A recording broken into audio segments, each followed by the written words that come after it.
À quoi fait référence le curriculum caché en médecine? Vous savez, en médecine, en soins infirmiers, dans le domaine de la santé, il y a des choses qu'on apprend officiellement et il y a les choses qu'on apprend insidieusement lorsqu'on est sur le terrain et qu'on observe certains comportements. Je vais vous donner 3 exemples. Évidemment qu'on enseigne à travailler dans la civilité, dans un environnement qui est exempt d'intimidation ou de harcèlement. Mais si tu arrives dans ton milieu de stage et que tu vois que ta préceptrice ou ton superviseur te ridiculisent parce que tu n'as pas eu la bonne réponse ou qui sont en train de s'insulter entre collègues parce qu'ils sont pas du même avis, ben, tu vas te dire, ah ben dans le fond, j'ai le droit d'être irrespectueux, j'ai le droit d'insulter, j'ai le droit de ridiculiser, même si on m'enseigne le contraire à l'école.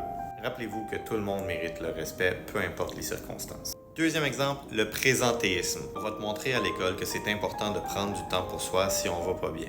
Mais si tu te présentes sur ton milieu de stage ou à ton travail, puis que tu vois que tout le monde se présente à l'hôpital, même s'ils ont la grippe, un virus, une gastro, ils se sentent pas bien, ils sont fatigués, ils sont en dépression, mais ils se disent je suis obligé de rentrer travailler, qui pourra me remplacer?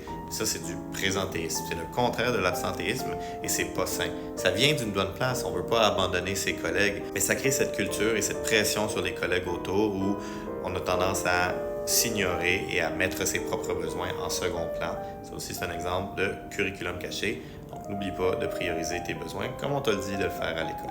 Et le troisième exemple, c'est tout ce qui a trait aux erreurs médicales.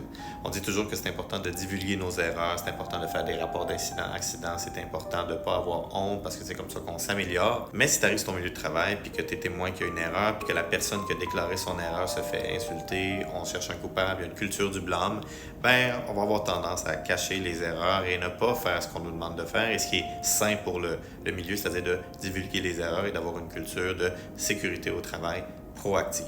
Donc, en résumé, le curriculum caché, ben c'est ça. C'est ce qui est caché. C'est ce qu'on ne t'enseigne pas dans les livres ou à l'école, mais que tu vois en pratique sur le terrain et qui a tout autant une influence sur tes comportements et la culture du milieu.